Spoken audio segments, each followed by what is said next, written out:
But I was watching a documentary that was done in 2020 called Phenomenon. I was watching it with my wife late at night, and it was probably 45 or 60 minutes into this documentary.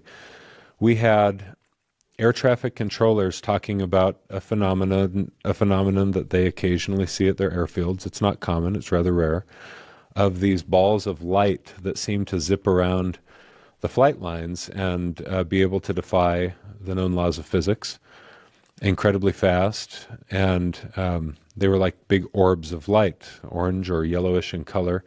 And I paused the film, and I remembered, as odd as that sounds, that I'd seen the exact same thing in high school when I was in the mountains in Arizona.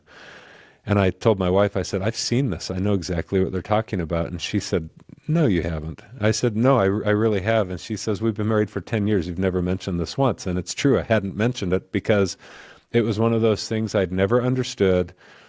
It was a very peculiar experience. I was with another girl at the time when I saw this. And so I said, look, come with me. We're going to go to Facebook. We're going to go online, and we're going to send a message to this girl I've not reached out to in, 20 years. And I'm going to say, hey, remember me? Remember that time we were in the Tucson mountains, which is exactly what I did.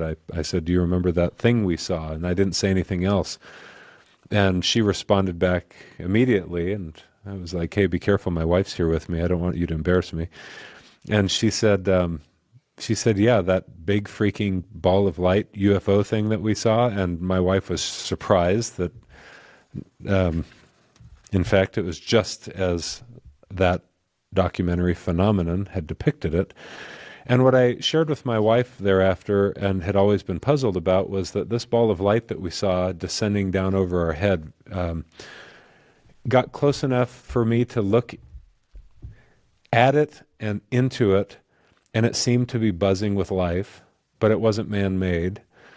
It was very well organized, very spherical, and it seemed to be very conscious of the two of us that were sitting there in the Arizona mountains, like it was observing us.